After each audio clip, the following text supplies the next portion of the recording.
নমস্কাৰ, মই মজিদ। বন্ধুসকল, পলকতে চাওঁ আজি 9টা গুৰুত্বপূৰ্ণ খবৰ। প্ৰথমটো খবৰ, ৰাজ্যৰ লাখ লাখ মহিলাক প্ৰতিমাহে দিয়া হ'ব ৩,০০০কৈ টকা। অসমত ৰাইজৰ দলৰ চৰকাৰ হ'লে বৃদ্ধি পাব অৰুণোদয় আঁচনিৰ ধন। ১২৫০ টকা নহয়, প্ৰতিমাহে ৩,০০০কৈ টকা পাব ৰাজ্যৰ লাখ লাখ মহিলাই।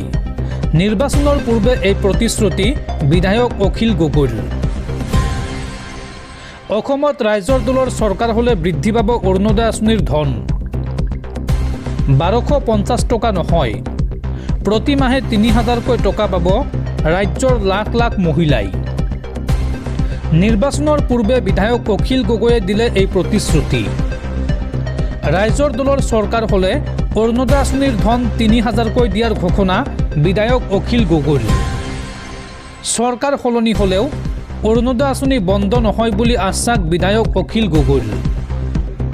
বৰঞ্চ ১২৫০ টকাৰ পৰিৱৰ্তে ৩,০০০ টকা হ'ব বুলি ঘোষণা ৰাইজৰ দলৰ মুৰব্বী তথা বিধায়ক অখিল গগৈৰ। পৰৱৰ্তী খবৰ, ভয়ংকৰ বিপদৰ সন্মুখীন হ'ব লাগিব আমেৰিকা যুক্তৰাষ্ট্ৰ। ভেনিজুৱেলাত আক্ৰমণ কৰি ভয়ংকৰ ভুল কৰিলে ট্ৰাম্পে। আৰু এইবাৰ আমেৰিকাৰ বিৰুদ্ধে থিয় হৈছে বিশ্বৰ ৩খন মহা শক্তিশালী দেশ। আৰু যুদ্ধৰ বাবে ট্ৰাম্পক শেষ সকিয়নি দিলে চীন, ৰাছিয়া আৰু উত্তৰ কোৰিয়াই।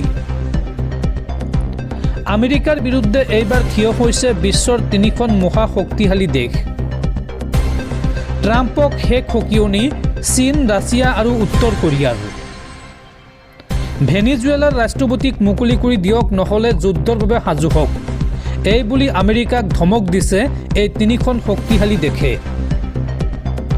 আমেৰিকাক তৃতীয় বিশ্বযুদ্ধৰ হুংকাৰ উত্তৰ কোৰিয়াৰ শাসক কিম জং উনৰ। ডনাল্ড ট্ৰাম্পক মুকলিকৈ ধমক চীনৰ।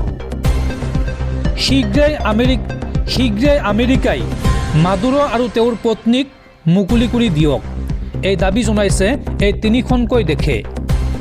নহ'লে ইয়াৰ পৰিণাম অতি ভয়ংকৰ হ'ব বুলি সকিয়নি চীনৰ।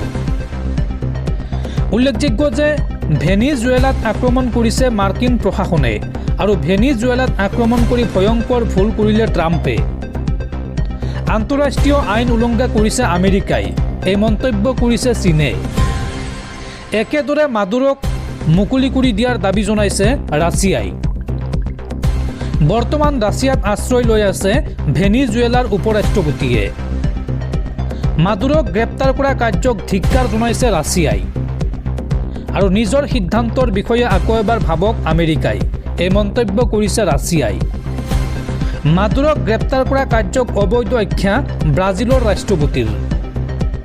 আৰ্জেণ্টিনা আৰু ইকুৱেডৰে সমৰ্থন কৰিছে আমেৰিকাক। আজাদী জিন্দাবাদ বুলি মন্তব্য কৰিছে আৰ্জেণ্টিনাৰ ৰাষ্ট্ৰপতিয়ে।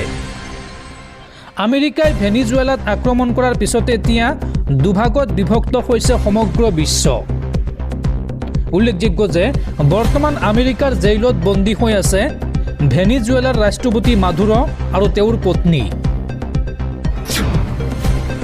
পৰৱৰ্তী খবৰ, মুখ্যমন্ত্ৰী হিমন্ত বিশ্ব শৰ্মাৰ হাতত মাত্ৰ এটা মাহ আছে। ইয়াৰ পিছত ৰাইজ বিজেপিৰ বিৰোধী হ'ব।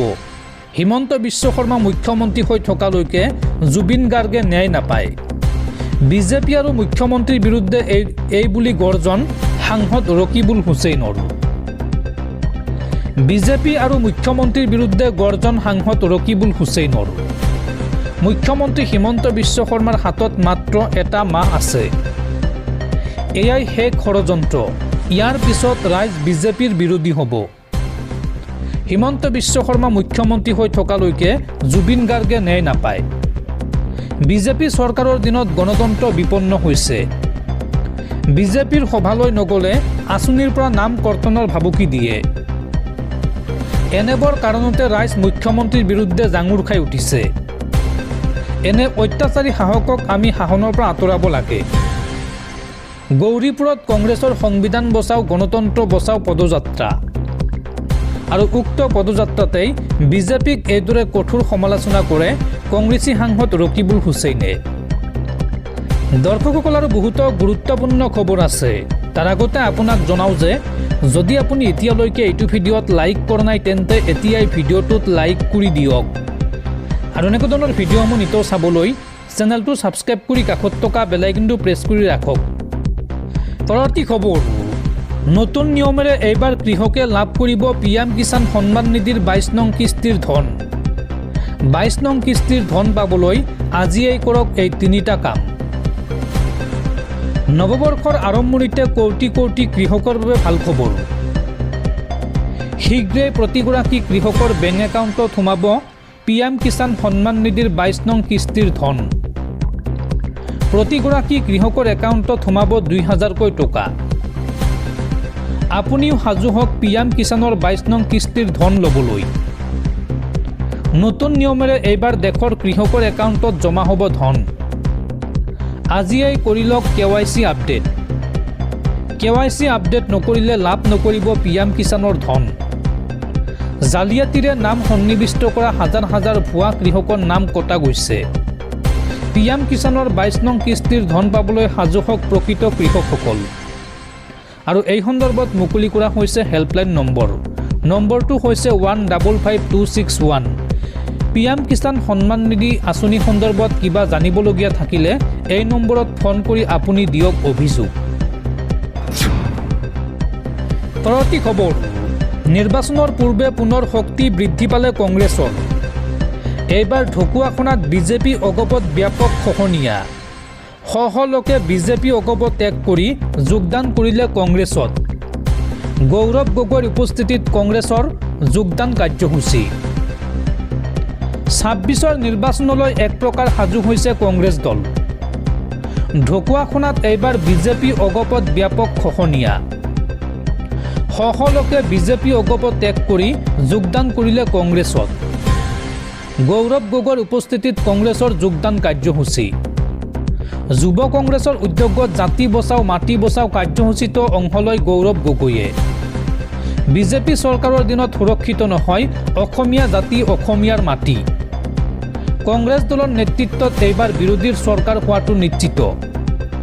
বিগত 10 বছৰে ভূমিপুত্ৰৰ মাটি কাঢ়ি বহিৰাগতক দিছে বিজেপি চৰকাৰে। বিজেপি চৰকাৰক এইদৰে সমালোচনা APCCৰ সভাপতি গৌৰৱ গগৈৰ। পৰৱৰ্তী খবৰ, ৰাজ্যত সলনি হ'ল বিদ্যালয়ৰ সময়সূচী। প্ৰচণ্ড শীতৰ বাবে সলনি কৰা হৈছে বিদ্যালয়ৰ পাঠদানৰ সময়সূচী। ছাত্ৰ ছাত্ৰীসকলৰ বাবে গুৰুত্বপূৰ্ণ খবৰ। ৰাজ্যৰ কোনখন জিলাই গ্ৰহণ কৰিছে এই সিদ্ধান্ত চাওক আহক। ছাত্ৰ ছাত্ৰীৰ বাবে ডাঙৰ খবৰ। ৰাজ্যত সলনি হ'ল বিদ্যালয়ৰ পাঠদানৰ সময়সূচী। প্ৰাথমিক উচ্চ আৰু উচ্চ মাধ্যমিকৰ পাঠদানৰ সময়সূচী সলনি। প্ৰচণ্ড শীতৰ বাবে সলনি কৰা হৈছে সময়সূচী। প্ৰাথমিক পৰ্যায়ত পাঠদানৰ সময় পুৱা 10 বজাৰ পৰা বিয়লি 1 বজালৈকে। উচ্চ আৰু উচ্চতৰ মাধ্যমিকৰ বাবে পুৱা 10 বজাৰ পৰা দিনৰ 2 বজালৈকে।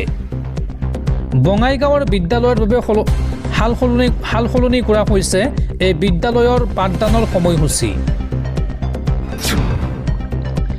পৰৱৰ্তী খবৰ, 26ৰ প্ৰাক নিৰ্বাচনী সমীক্ষাক লৈ বিধায়ক অখিল গগৈৰ ডাঙৰ মন্তব্য। পইচা দিয়া এজেন্সিৰ দ্বাৰা বিজেপিয়ে চলাইছে এই সমীক্ষা। বিজেপি আৰু মুখ্যমন্ত্ৰীৰ বিৰুদ্ধে পুনৰ গৰজি উঠিল বিধায়ক অখিল গগৈ। 26ৰ প্ৰাক নিৰ্বাচনী সমীক্ষাক লৈ বিস্ফোৰণ বিধায়ক অখিল গগৈৰ। এই সমীক্ষা বিজেপিয়ে ষড়যন্ত্ৰ কৰি প্ৰকাশ কৰাৰ অভিযোগ।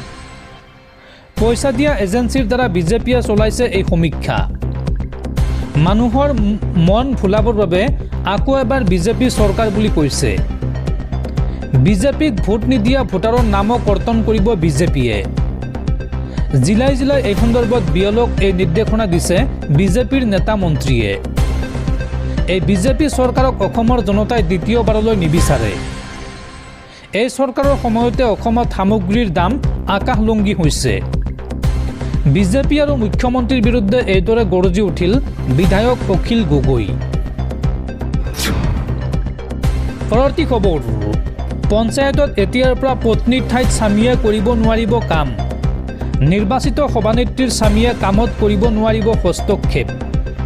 স্বামীয়ে পঞ্চায়তত চলোৱা দপদপনিক লৈ এইবাৰ সৰব হৈ পৰিছে বিভাগীয় মন্ত্ৰী ৰঞ্জিত কুমাৰ দাস। পঞ্চায়তত পত্নীৰ নামত স্বামীয়ে কাম কৰিব নোৱাৰিব। নিৰ্বাচিত সভানেত্ৰীৰ স্বামীয়ে কামত কৰিব নোৱাৰিব হস্তক্ষেপ। পত্নীৰ নামত কাম কাজ চলোৱা স্বামীৰ বিৰুদ্ধে কঠোৰ হৈছে মন্ত্ৰী। স্বামীয়ে পঞ্চায়তত চলোৱা দপদপনিক লৈ সৰব হৈ পৰিছে বিভাগীয় মন্ত্ৰী ৰঞ্জিত কুমাৰ দাস। পঞ্চায়তে ছাডেন ভিজিট হ'ব বুলি ঘোষণা মন্ত্ৰী ৰঞ্জিত কুমাৰ দাসৰ। পঞ্চায়ত সভাকক্ষত নিৰ্বাচিত সভানেত্ৰী সদস্যাৰ স্বামীৰ প্ৰৱেশত থাকিব বাধা। পঞ্চায়তত এতিয়াৰ পৰা পত্নীৰ নামত বা পত্নীৰ ঠাইত স্বামীয়ে কাম কৰিব নোৱাৰিব। এই কঠোৰ নিৰ্দেশনা ৰাজ্যৰ পঞ্চায়ত আৰু গ্ৰামোন্নয়ন বিভাগৰ মন্ত্ৰী ৰঞ্জিত কুমাৰ দাসৰ।